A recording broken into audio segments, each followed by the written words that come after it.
C'est bien confirmé, le Real Madrid veut s'offrir la pépite marocaine. Donc il s'agit de Abdellah Ouazzane. Donc le Real Madrid est en pourparlers pour signer tout simplement ce jeune joueur. Donc il a 16 ans, il joue du côté de l'Ajax Amsterdam actuellement. Donc il pourrait signer directement au Real Madrid Castilla, donc l'équipe réserve. À noter qu'il a remporté il y a quelques jours la CAN U17. Il a été élu meilleur joueur de la compétition. Concernant le groupe senior, n'oubliez pas que dans 6 jours, jour pour jour, le retour de l'entraînement pour les Madrilènes pour préparer bien sûr la Coupe du Monde des clubs. Donc premier match du Real Madrid les gars, c'est dans 15 jours, jour pour jour, ça sera contre Al Hilal le 18 juin prochain. Des nouvelles concernant le gardien ukrainien Lunin. On apprend aujourd'hui que Lunin voudrait rester au Real Madrid la saison prochaine. Il a dit aux sources du club, parce qu'on sait qu'il a un rôle plutôt de remplaçant, il acceptera encore ce rôle de remplaçant saison prochaine. Il sera la doublure de Thibaut Courtois. Et on finit avec le légendaire Luka Modric qui partira après la Coupe du Monde des clubs. On a l'impression que Modric il a trouvé son futur club. C'est une grande équipe européenne, c'est l'AC Milan. Donc l'AC Milan est intéressé par Luka Modric lorsqu'il quittera le Real. Le joueur n'a pas encore pris de décision définitive car il a reçu des appels d'autres prétendants. Mais l'AC Milan est un candidat très sérieux pour le futur de Modric. En fait, Benfica, vous ne voulez pas de notre bien. Vous ne voulez pas. En même temps, t'as Pérez aussi qui est en train de se jouer les radins. Bref, le Real Madrid regarde des alternatives si Alvaro Carreras ne signe pas. Grimaldo est l'une d'elles. En soi, moi, Grimaldo, je le prends tous les jours. Mais moi, je voulais prendre Grimaldo plus Carreras. Et pour ceux qui ne le savent pas, qui se demandent mais pourquoi d'un coup Carreras ça devient compliqué, c'est dit dans les médias apparemment que, je sais pas si c'est vrai par contre, mais c'est dit que les négociations entre Benfica et le Real Madrid sont en train de se compliquer parce que Pérez est en train de se rejouer les radins. C'est-à-dire que Benfica, il y avait une clause libératoire sur Alvaro Carreras. Du coup, le Real Madrid, tu veux Carreras, tu payes la clause libératoire. Mais Pérez, il a dit non. Il a dit on va quand même négocier la clause libératoire. C'est Pérez, c'est Pérez. C'est pas moi, c'est Pérez. Mais du coup, Benfica leur dit, ben non, une clause libératoire a été mise en place pour être payée. Et Pérez qui dit non. Clause libératoire négociée. Et du coup, blocage. Moi, je pense quand même que ça va se décanter. Je pense qu'ils vont réussir à trouver une solution, une entente, et Carreras, il finira par venir. Mais les gars, faites pas trop traîner les choses. Parce qu'il y a d'autres dossiers sur lesquels il faut travailler. Carreras, c'est bon. Carreras, on monte sur le dossier. T'as du Steeler, t'as du Nicopad, t'as des trucs. Donc, on peut pas rester que sur Carreras durant tout le truc. Donc, Pérez, je sais que t'es fort en négociation. T'es businessman 2.0, mais doucement. Et Benfica aussi, arrêtez de me compliquer la vie. Arrêtez de me compliquer la vie. En plus, Benfica, ils viennent de signer un défenseur gauche. Donc, tu vois qu'ils préparent le départ de Carreras. Mais bon. Sinon, moi, perso, j'aurais fait Grimaldo plus Carreras. Comme ça peut tourner. Les deux vont tourner. Parce que moi, Mendy et Fran Garcia, pour moi, c'est goodbye, goodbye. Bref, les gars, dites-moi ce que vous en pensez dans les commentaires. Est-ce que vous pensez quand même que Carreras finira par venir ou pas? Qu'est-ce que vous en pensez également de Grimaldo? Et surtout, les gars, pour ne rien louper, abonnez-vous. Intéressant. Intéressant. Le Real Madrid veut un milieu de terrain et un attaquant. Et ils veulent signer les deux après la Coupe du Monde des clubs. Alors pour le milieu de terrain, je ne vais pas trop m'attarder là-dessus. Parce que le Real Madrid est sur le dossier Nicopad. Donc ils sont en train de réfléchir pour voir s'ils activent la clause de rachat de Nicopad qui est de 8 millions d'euros. Ou encore Angelo Stiller, donc négocier avec Stuttgart pour Angelo Stiller. Je ne vais pas m'attarder sur le milieu. Par contre les gars, l'attaquant qu'il faut recruter. J'ai pensé à quelqu'un. La sorlotisation. Est-ce qu'on ne devrait pas avoir Sorloth chez nous? Les gens m'en ont parlé des fois, mais je me suis toujours dit, il veut pas être remplaçant. Mais en soi, il est déjà à l'Atlético Madrid. Donc, pourquoi pas faire venir la sorlotisation au Real Madrid? Comme ça, nous aussi, on va se permettre de sorlotiser. Tu sorlotises le Barça, tu sorlotises l'Atlético Madrid qui a aimé bien sorlotiser le Barça. Tu peux sorlotiser des Manchester City, des Paris Saint-Germain. Et en vrai, il est très fort. Et moi, j'ai vu des matchs de Sorloth, les gars. Sorloth, franchement, il est puissant. Dos au but, il est bien sur ses appuis. En plus, il a ce flair-là, le flair d'un neuf. C'est une dinguerie. Et moi, Sorloth, vous savez à quel point j'aime la sorlotisation, moi. Moi aussi, j'ai envie de sorlotiser tout le monde. Donc, moi, en vrai, je prends. Sorloth, en vrai, je propose juste, les gars. Attrapez pas ma veste. Je propose. Bref, dites-moi ce que vous en pensez dans les commentaires. Est-ce que vous aurez ramené Sorloth au Real Madrid ou pas? Pourquoi on sorlotise ensemble? Sinon, quel est le milieu que vous souhaitez voir au Real Madrid et autres attaquants que vous aimeriez voir au Real Madrid? Et pour ne rien louper, les gars, abonnez-vous. En fait, pourquoi le Real Madrid et Pérez, ils aiment bien jouer avec nos émotions comme ça? Breaking, le Real Madrid veut tenter de signer Franco Mastantuono. Mastantuono veut rejoindre le Real Madrid, pas le Paris Saint-Germain. L'accord avec le PSG n'est pas encore conclu et le Real Madrid a décidé de ne pas abandonner. Et ce n'est pas tout. Le Real Madrid avance dans l'opération Mastantuono. Tout s'est accéléré ces dernières heures. Jusqu'à quand vous allez jouer avec nos émotions? Jusqu'à quand? On est épuisé. C'est quoi ces montagnes russes ascensionnelles là? Tantôt, le Real Madrid est intéressé. Tantôt, on nous dit, ouais, il y a un accord avec le Paris Saint-Germain. Il sera parisien, c'est fini. Et même, je me rappelle, les Parisiens, ils m'ont sauté à la gorge. Et maintenant, on nous dit, pépère, que le Real Madrid a décidé de ne pas abandonner. Et que d'un coup, les négociations se sont accélérées. Eh, Pérez, pardon, pardon, tu te joues trop de nous. Tu te fous de nous, là. Eh, je suis fatigué. Je suis fatigué.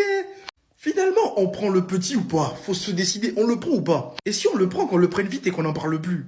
Une chose est sûre, c'est que je sais que Mastantuono a toujours rêvé du Real Madrid. Ça, il l'a toujours dit, il l'a toujours assumé. Et je sais que le Real Madrid est sur le dossier depuis bientôt 2 ans. Ça fait 2 ans qu'on travaille sur le dossier. Donc, ça m'aurait un peu étonné que le Real Madrid, d'un coup, abandonne le projet Mastantuono, décide d'un coup de se rétracter parce que le Paris Saint-Germain, machin et tout. Et les Parisiens qui sautaient de joie, doucement, parce que même si vous voulez payer une clause libératoire, il faut que vous ayez l'accord du joueur. Donc finalement, on fait quoi? On fait comment? On aura Mastantuono ou pas? Dites-le moi dans les commentaires. Et surtout les gars, pour ne rien louper, abonnez-vous. Eh ben c'est pas trop tôt. C'est pas trop tôt. Breaking, l'annonce du transfert d'Alvaro Carreras au Real Madrid sera faite demain, mercredi ou jeudi. Alvaro Carreras jouera la Coupe du Monde des clubs avec le Real Madrid. Le Real Madrid paiera 52 millions d'euros à Benfica divisé en 2 versements. Je vous ai dit, dans tous les cas, quelqu'un va devoir lâcher prise. Soit c'est Benfica qui lâche prise, soit c'est Pérez qui lâche prise. Mais je savais que Pérez, il lâche pas prise lui. Donc Benfica a finalement lâché prise. Donc Carreras sera annoncé soit demain, soit jeudi. Et je vous ai dit, les gars, faut pas trop s'inquiéter. Oui, on s'est tous inquiétés, même moi le premier. Mais je me suis dit, Benfica, ils ont quand même recruté un défenseur gauche. Ce n'est pas pour, c'est parce qu'ils savaient qu'il allait partir. Donc, ils voulaient se jouer un peu les durs en négociation. Mais Pérez les a calmés. Donc, finalement, ça va être échelonné en 2 versements et c'est parfait. C'est le seul truc que demandait Pérez. On va vous payer la clause. Finalement, c'est ce qu'il demandait en fait. On va vous payer la clause, mais permettez-nous d'échelonner. Les gars ne voulaient pas d'échelonnement. Oh, vous aussi, doucement. Donc, voilà. On verra bien si c'est vrai l'info demain, mercredi ou jeudi. Par contre, si on n'a pas l'annonce mercredi ou jeudi, les gars, c'est qui le média? C'est SR Naninho. Je sais pas c'est quoi ce blaze, mais on va te poursuivre. Si jamais il n'y a pas l'annonce demain ou jeudi, on va te pourchasser. Bref, les gars, dites-moi ce que vous en pensez dans les commentaires. Là, je suis bien. Je suis bien. Et surtout, les gars, pour ne rien louper, abonnez-vous. Le Real Madrid veut recruter la plus grosse pépite africaine. Écoute bien, je t'explique tout ça. Encore une vidéo Mercato Real Madrid et cette fois on va parler de l'intérêt des merengues pour celui qui est probablement le meilleur jeune joueur africain du moment. Ce joueur c'est Abdellah Ouazzane, le milieu de terrain marocain. Il a 16 ans seulement, il a été très bon lors de la dernière Coupe d'Afrique des Nations U17 avec le Maroc. Il a même été élu meilleur joueur de la compétition et le Real Madrid souhaite le recruter. Et surtout, c'est un joueur qui pourra arriver à Madrid gratuitement parce qu'actuellement, il appartient à l'Ajax Amsterdam, mais son contrat termine à la fin de ce mois de juin. Voilà, je vous mets la source de tout ce que je raconte. C'est le journal Marca qui explique qu'il y a même déjà des discussions entre la direction du Real Madrid et entre l'entourage du joueur. Donc voilà, le Real Madrid souhaite recruter Ouazzane et c'est quand même assez rare que le Real Madrid recrute en Afrique. C'est vrai que le Barça recrute beaucoup sur le continent africain, avec Ibrahim Diarra notamment qui est arrivé récemment. Mais le Real Madrid avait plutôt l'habitude de recruter en Amérique du Sud. Et là, le Real Madrid pourrait donc recruter un autre Marocain qui viendrait accompagner Brahim Diaz. Même si c'est vrai qu'a priori, il va logiquement pas rejoindre l'équipe première dès le début. Il devrait soit jouer avec les U19, soit avec l'équipe B du Real Madrid, le Real Madrid Castilla. Personnellement, je l'ai jamais vu jouer, voilà, je vais être honnête, donc je vais pas faire le mytho et donner un avis sur un joueur que je ne connais pas. Mais si toi tu le connais, donne-moi ton avis dans les commentaires. Est-ce que tu aimerais bien le voir au Real Madrid ou pas? Est-ce qu'il a le niveau pour briller au Real Madrid? Pas forcément maintenant, mais d'ici 2, 3, 4 ans.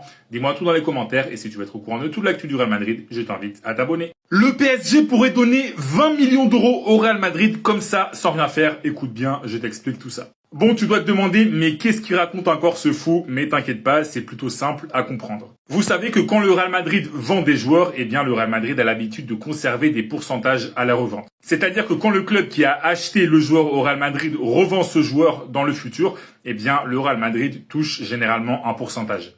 Et le Real Madrid a vendu Mario Gila à la Lazio en 2022 et a conservé 50% sur une revente.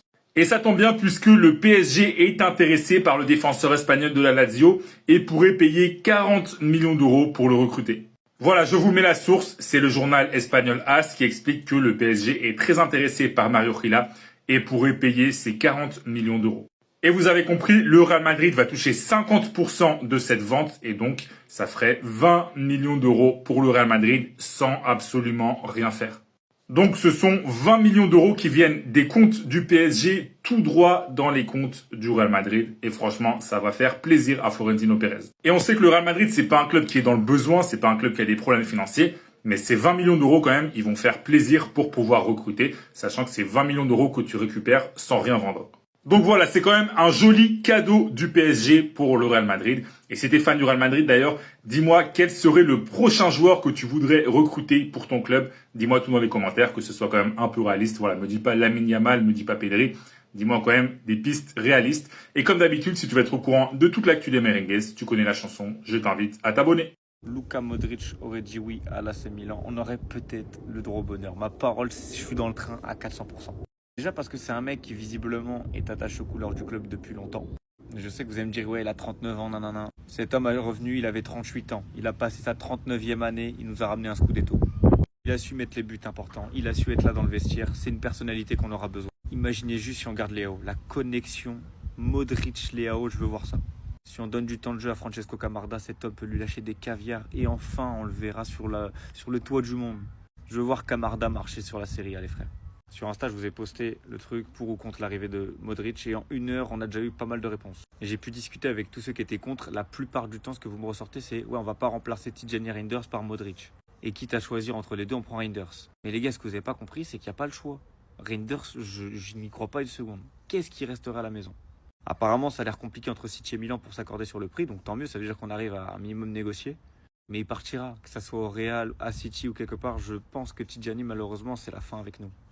La mission de Luka Modric en Europe n'est pas encore terminée. La légende du Real Madrid envisage de faire une dernière danse avant de prendre définitivement sa retraite. Et aurait dit oui à l'AC Milan pour un contrat de 1 an. Les discussions pour sa signature sont en cours. Tout porte à croire que Joan Garcia va signer au FC Barcelone. Ce dernier avait reçu une lettre du Real Madrid disant que s'il pouvait attendre, il doit attendre. En référence à la situation de Lunin, puisque le club attendait de voir si Lunin va rester ou partir. Mais le départ de Lunin du Real Madrid est presque impossible, puisqu'il a déclaré à des sources proches du club qu'il veut rester. Le Real Madrid veut avoir une équipe très compétitive et pour ça le club veut recruter des joueurs avec un énorme potentiel futur pour être des remplaçants des titulaires actuels. Le club est intéressé par ce crack de 16 ans de l'Ajax, Abdellah Ouazzane. Évoluant au poste de milieu, le Real Madrid a déjà établi le contact avec son entourage et lui-même. Et les dirigeants du club sont très optimisés pour sa signature. La signature d'Alvaro Carreras au Real Madrid devient une affaire très compliquée à conclure. Les dirigeants de Benfica veulent à tout prix les 50 millions d'euros cash de sa clause libératoire. C'est ce qui complique la transaction. Les dirigeants du Real Madrid veulent payer cette clause en 4 tranches et de surcroît, il ne reste que 8 jours pour tout finaliser. Et maintenant, si la signature d'Alvaro Carreras ne se concrétise pas, les dirigeants du Real Madrid ont une autre alternative, Grinaldo. Le souhait de Xabi Alonso d'avoir un attaquant profil Rossellou va bientôt être exaucé. Plus que le Real Madrid est intéressé par la signature d'un attaquant de ce type de profil après la Coupe du Monde des clubs. Alors là, vous n'êtes pas prêts, ça c'est mon Real Madrid. On était à 2 doigts de perdre ce crack générationnel, le nouveau Messi de River Plate. Tout ça à cause du Paris Saint-Germain. Regardez comment il mélange les joueurs. C'est le joueur qui se rapproche le plus de Lionel Messi. Rien qu'à voir sa façon de jouer, les amis, je vous ai mis plusieurs dribbles là. Regardez, regardez. Chip. Le Paris Saint-Germain nous avait doublé, mais là, Florentino Pérez est revenu sur le dossier. Regardez, regardez-moi ça. Regardez-moi ça. Regardez comment il mélange les jeux, la facilité, l'aisance technique. Ça fait tellement plaisir que ce gars-là arrive sous l'air Xabi Alonso et pas Carlo Ancelotti. Parce qu'attention, même si pour l'instant c'est pas encore fait, parce que le Paris Saint-Germain était beaucoup plus avancé sur le dossier que le Real Madrid. Apparemment, il y a certains médias il y a quelques jours qui disaient que c'était déjà bouclé avec le Paris Saint-Germain. Et le problème, c'est que le joueur, lui, il veut le Real Madrid coûte que coûte. Et d'après les infos, le Real Madrid de base ne voulait pas le recruter parce qu'ils avaient déjà Arda Güler. Et comme vous avez pu le voir tout à l'heure, c'est à peu près le même profil qu'Arda Güler, voire même plus technique. Donc s'il vient au Real Madrid, Arda Güler n'aura pas encore beaucoup de temps de jeu. Et donc pour cette raison que le Real Madrid était un peu réticent. Mais ça c'était sans compter sur cet homme là les amis. Santiago Solari, c'est lui qui pousse en interne pour que le Real Madrid recrute le petit. Donc d'après les dernières nouvelles, le Real Madrid envisage de tenter de recruter Franco Mastantuono. L'accord avec le Paris Saint-Germain n'est pas encore conclu et le Real Madrid a décidé de ne pas abandonner. Ce qui est bien, c'est que le joueur veut rejoindre le Real Madrid et pas le Paris Saint-Germain. L'accord sera décidé dans les prochains jours. Le Paris Saint-Germain, vous avez voulu le doubler, on va voir qui est qui. Pour l'instant, je me calme, rien n'est fait pour l'instant. J'ai pas envie d'avoir une clim juste après. Les gars, dites-moi que je rêve. Moi qui pensais que Luka Modric allait prendre sa retraite. Luka Modric probablement allait partir en Arabie Saoudite ou aux États-Unis, rejoindre peut-être Lionel Messi là-bas. Finalement, il décide encore de rester en Europe et d'aller jouer probablement pour l'AC Milan. Parce qu'il a dit oui pour 1 an de contrat là-bas. Tout d'abord, sa longévité m'étonne, mais de fou furieux. Parce que s'il a accepté, ça veut dire qu'il a les capacités physiques de pourquoi pas jouer une année supplémentaire. Les gars, je suis à la fois content parce que je veux encore voir Modric tranquille en Ligue des Champions, ça va me faire encore plaisir. Mais il y a un quiproquo. C'est qu'en Serie A, un championnat que je regarde pas énormément, les chaînes, elles diffusent pas ce championnat. Et ce championnat est nul. Voilà. C'est mon avis à moi. Vous pouvez penser ce que vous voulez. Moi, je déteste ce championnat-là. Et pour Luka Modric, je pourrais faire un sacrifice, la famille. Luka Modric, c'est le football à l'état pur. Donc, les chaînes comme beIN Sport, comme ce que vous voulez, je m'en bats les steaks. Mais l'année prochaine, juste une année, diffusez la Serie A.